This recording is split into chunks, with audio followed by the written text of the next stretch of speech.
어떤 사람이 죽었습니다. 그래서 하늘로 올라가서 이제 마지막 심판을 받게 되는데, 사심판이라는 곳이 있죠. 공심판과 사심판이 있는데, 공심판은 세상 종말에 모든 사람들이 하느님 앞에서 받을 심판이라면, 사심판은 자신의 삶을 마쳤을 때 받는 심판입니다. 이 사람이 하늘에 올라가서 대기를 하고 있었어요. 많은 사람들이 죽어서 올라왔습니다. 이제 심판을 받게 되면 어떤 사람들은 아래로 가고 어떤 사람들은 그곳에 남아있게 돼요. 이 사람은 많은 생각을 했습니다. 나는 과연 천국에 갈 수 있을까? 아니면 땅으로 떨어지는 곳일까? 지옥이라고 하죠. 그래서 여러 가지 생각을 해봤는데, 자기 생각 딴에는 그래도 죄를 지은 것이 별로 없고 하나님의 뜻대로 열심히 산 것 같아요. 성당에도 열심히 나가고 봉사도 열심히 하고 기도도 열심히 했습니다. 지은 죄가 있긴 했지만 그래도 고해 성사도 열심히 보고 그때마다 뉘우쳤기 때문에 아주 큰 죄는 생각이 나지 않았습니다. 이제 그 사람의 차례가 되었습니다. 앞에 앉아 계신 분이 말씀하시는 거예요. 너가 산 삶을 보니까 그래도 천국에 있을 자격이 되는 것 같구나. 참으로 다행이다. 이 사람도 기뻤죠. 아, 나도 이제 천국에서 영원한 복락을 누리게 되었구나. 천사 한 명이 오더니 따라오라고 합니다. 따라가면서 물었어요. 어디로 가는 거죠? 천사가 말합니다. 영원한 거처로 가는 곳이지. 천국에서 복락을 누릴 그런 장소를 마련하면 되는데, 내가 살 집은 네가 설계하면 된다. 그러면 설계하는 대로 집이 완성될 것이고 너는 영원히 천국에서 그 집에 살 것이야 라고 말합니다. 천사를 따라가는데 웬 글귀가 눈에 들어옵니다. 세상에서의 삶이 허물어지면 하늘에 영원한 거처가 마련되는도다. 이것은 미사 중에 하는 감사종의 일부분으로서 미령 감사송에 나오죠. 특히 장례미사 때도 자주 사용하는 감사송입니다. 세상에서의 삶이 허물어지면 하늘에 영원한 거처가 마련된다는 것을 우리는 믿고 있죠. 그래서 세상을 살아갑니다. 이제 도착을 합니다. 천사가 말합니다. 자, 너의 마음으로 너의 영혼으로 이제 설계를 해보아라. 그러면 저기에 집이 지어질 것이다. 이 사람은 여러 가지 생각을 했어요. 물었습니다. 혹시 제가 지금 설계를 하고 나중에 바꿀 수 있습니까? 바꿀 수 있지. 천국이기 때문에 무엇이든 가능해. 그런데 내가 살아온 대로 땅이 정해지기 때문에 땅의 모양은 바꿀 수가 없어 라고 말합니다. 이 사람은 생각을 했어요. 가장 아름답고 가장 효율적이고 가장 쾌적한 공간이 되었으면 좋겠다 라고 생각을 했는데, 갑자기 눈앞에 집이 지어지기 시작을 합니다. 말했죠. 저는 아직 구체적인 설계를 하지 않았는데요. 천사가 말합니다. 구체적인 설계는 필요 없어. 그저 네가 바라는 대로 집이 지어질 뿐이지. 너무 어렵게 생각하지 마.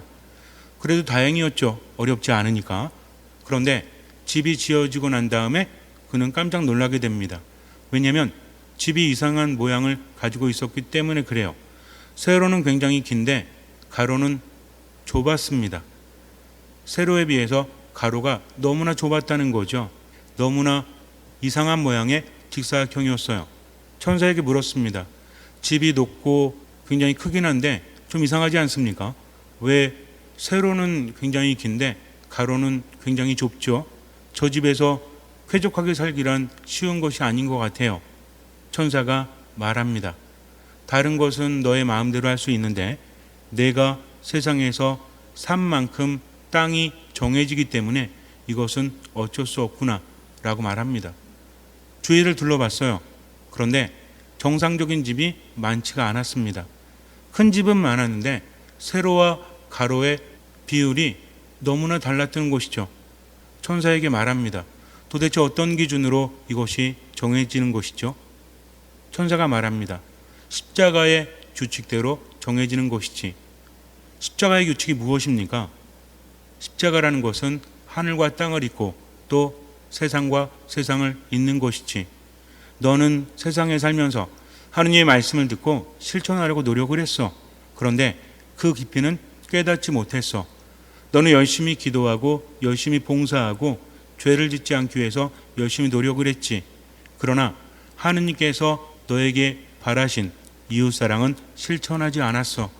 그래서 천국에 마땅하긴 하지만 내가 살 수 있는 집은 세로는 길지만 가로는 작을 수밖에 없어.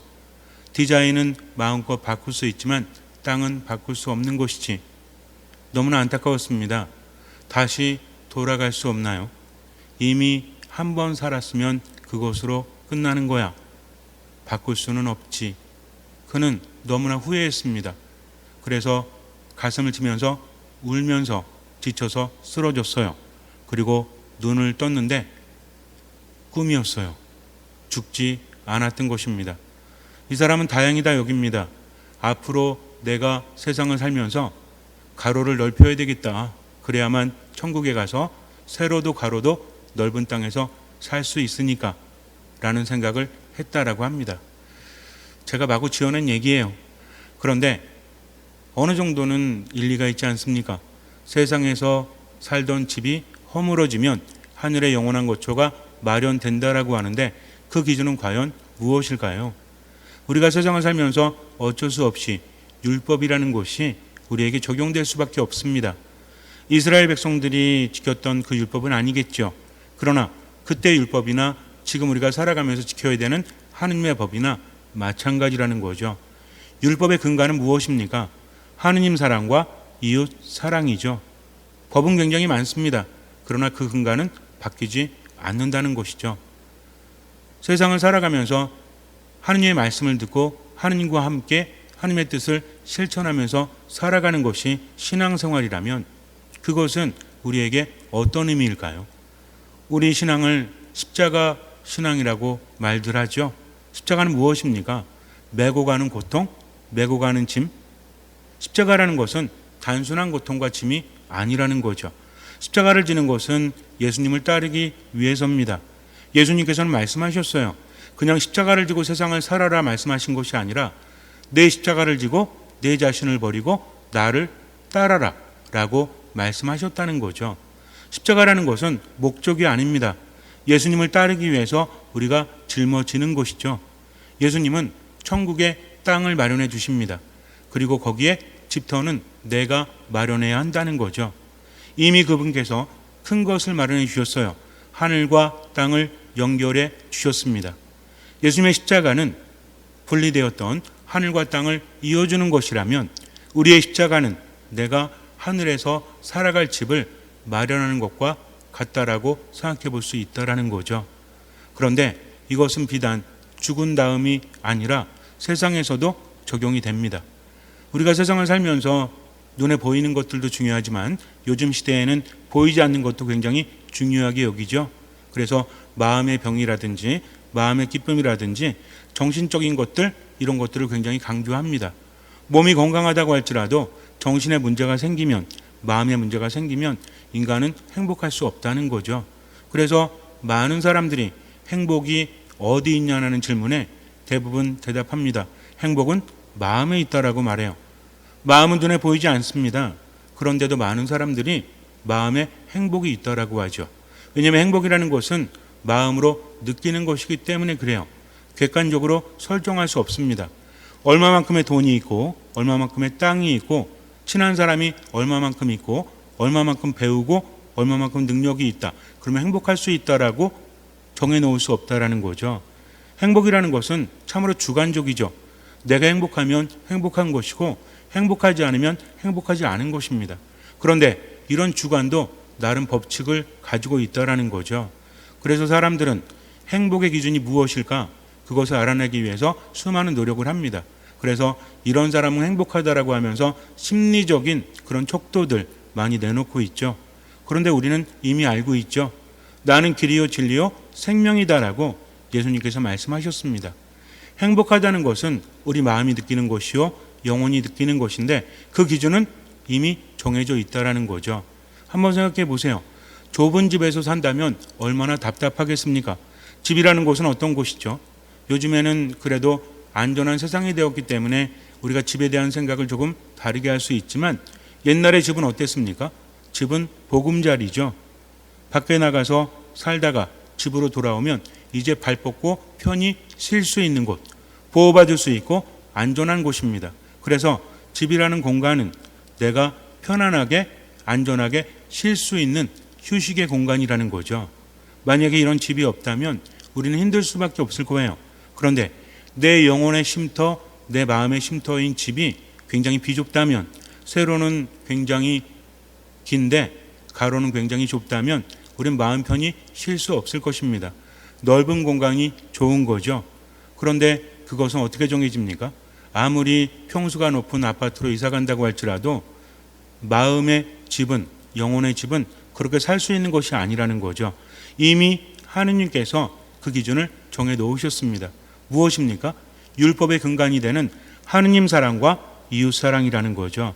하느님을 사랑하면 사랑할수록 눈에 보이지 않는 영혼의 집은 세로가 길어집니다. 이웃을 사랑하면 사랑할수록 가로가 길어진다는 거죠. 이것은 삶의 경험을 통해서 이미 증명되고 있죠. 양심에 따라서 세상을 살아가는 겁니다. 때로는 손해를 보고 때로는 조금 불이익을 당한다고 할지라도 마음이 행복한 사람, 하느님을 느끼고 하느님의 뜻대로 살아가는 사람은 마음이 즐겁다는 거죠. 눈에 보이는 것들이 아무리 채워진다고 할지라도 마음에 병이 들면, 마음이 보호받지 않고 마음의 중심을 잡지 못한다면, 마음이 쉬지를 못한다면, 즉 영혼의 안식이 없다면 우린 세상도 행복하게 살아갈 수 없다는 거죠. 그래서 믿음이라는 것은 죽은 다음의 이야기가 아니라 바로 지금의 이야기입니다. 하느님께서는 천국을 죽은 다음에 주시는 것이 아니라 바로 지금 여기에 우리에게 주신다는 거죠. 그래서 예수님 뭐라고 하십니까? 하느님 나라는 바로 너희 가운데 있다. 하느님 나라가 다가왔다 라고 말씀을 하시는 겁니다. 우리가 행복하기 위해서는 반드시 이것을 찾아가야 합니다. 우리는 앞서가는 사람들이거든요.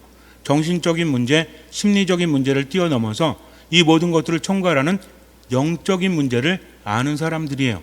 그렇기 때문에 하느님의 뜻대로 세상을 살아갈 때 우리는 행복할 수 있다는 것, 중심이 잡힌다는 것, 우리 마음과 정신과 영혼이 안식을 누릴 수 있다는 것을 분명히 압니다.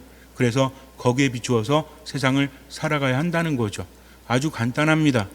하느님을 사랑하고 이웃을 사랑하는 거죠. 때로는 이 두 가지를 분리해서 생각할 수 있겠지만 그렇지 않아요. 십자가는 가로와 세로가 합해져야만 완성이 되는 겁니다. 그 위에 예수님께서 계신 것이죠. 내가 하느님을 사랑하는 것은 자신이 있지만 다른 사람들은 사랑할 수 없다? 그렇지 않습니다. 왜냐하면 다른 사람을 사랑하는 것은 그들이 사랑을 받을 만해서가 아니라 하느님의 뜻이 바로 그러하기 때문이죠. 답답하거나 억울할 때도 있죠. 그러나 하느님 안에서 사랑을 하다 보면 깨닫게 됩니다. 무엇이 사랑인지를. 어쩌면 사랑을 하기 때문에 답답하거나 억울한 것이 아니라 내가 사랑을 제대로 모르기 때문에 그런 것은 아닐까요? 다시 한번 묵상해 보아야 합니다. 하느님은 우리를 억울하게 만들지 않으십니다. 하느님은 우리를 답답하게 만들지 않으십니다. 하느님께서는 우리에게 지혜를 주신다는 거죠. 그러나 하느님의 지혜를 받아들이기 위해서는 일단 듣는 마음으로 순명하면서 그분 안에 살아가야 합니다. 그러면 세상의 모든 것들이 눈에 보이기 시작을 하죠. 왜냐하면 예수님께서는 길이요 진리요 생명이시기 때문입니다. 그분의 말씀을 듣고 살아가는 사람은 길을 찾는 사람이죠. 그래서 세상을 살면서도 영원히 쉴 수 있는 그런 집을 지을 수 있는 진리를 깨닫는 사람이에요. 길을 찾는 사람이에요. 그리고 어떻게 해야만 살 수 있는지를 체험하고 깨닫는 사람이기 때문입니다. 예수님께서 그것을 일러주시고 함께 하시기 때문이죠. 그래서 때로는 하느님의 말씀대로 다른 사람을 사랑한다는 것이 어렵다고 느껴질 때 다시 한번 생각해 보세요. 지금 내가 사랑하는 것이 과연 누구를 위한 것인지, 내 영혼을 위한 것입니다. 무엇이 사랑인지는 우리가 하느님 안에서 배우고 깨달아야 한다는 거죠. 오늘 제가 말씀드리고 싶은 것은 어떻게 하는 것이 사랑인지를 말씀드리는 게 아닙니다. 기본적으로 내가 하느님을 사랑하기 때문에, 그것이 믿음이기 때문에, 믿음이라는 것은 무엇이라고 했죠? 내 심장을 하느님께 드리는 것이라고 했습니다. 이게 믿음이라는 거죠. 내가 좋으면 하고 싫으면 안 하는 것이 아니라 하느님과의 관계 안에서 믿음을 두었다면 그분은 나를 나보다 더 잘하시고 나를 나보다 더 사랑하신다. 그러니 내가 이해할 수 없더라도 그분의 말씀이니까 실천해야 되겠다 하면서 최선을 다하고 나머지는 맡기는 겁니다. 그럴 때 우리 마음에는 억울함이 사라지고 답답함이 사라지고 평화를 찾게 된다는 거죠. 예수님 말씀하십니다. 내가 주는 평화는 세상이 주는 평화는 다르다라고 하셨어요. 그렇기 때문에 나는 그분의 평화를 위해서 그분을 따르는 겁니다. 모든 것을 알기 때문에 따르는 것이 아니라 믿기 때문에 따르는 것이죠. 잠시 눈을 감으세요. 하느님을 따를 때 때로는 답답하고 억울할 때도 있죠. 하느님을 사랑하는 것은 쉬운 것 같고 이웃을 사랑하는 것은 어려운 것 같죠. 그러나 그렇지 않습니다. 두 가지 모두 하느님의 뜻이라는 거죠. 억울하고 답답하고 이해가 안 돼도 하느님의 뜻이기 때문에 사랑할 수 있다면 그 사람은 하느님 안에 머뭅니다. 천국에서만 그 사람의 집이 마련되는 것이 아니라 세상에서도 영원히 편히 쉴 수 있는 집이 마련된다는 것이죠. 그러니 하느님을 믿었으면 판단하지 말고 그분을 따르십시오. 알기 때문에 따르는 것이 아니라 믿기 때문에 따르는 것입니다. 그럴 때 하느님께서는 우리를 살리시고 우리를 인도하시고 우리를 치유하십니다. 무조건 맡기고 지금 최선을 다해서 그분 말씀 안에서 들으면서 실천하면서 살아가십시오. 주님께서는 그 믿음을 보시고 우리 삶에 놀라운 기적을 일으켜 주실 것입니다.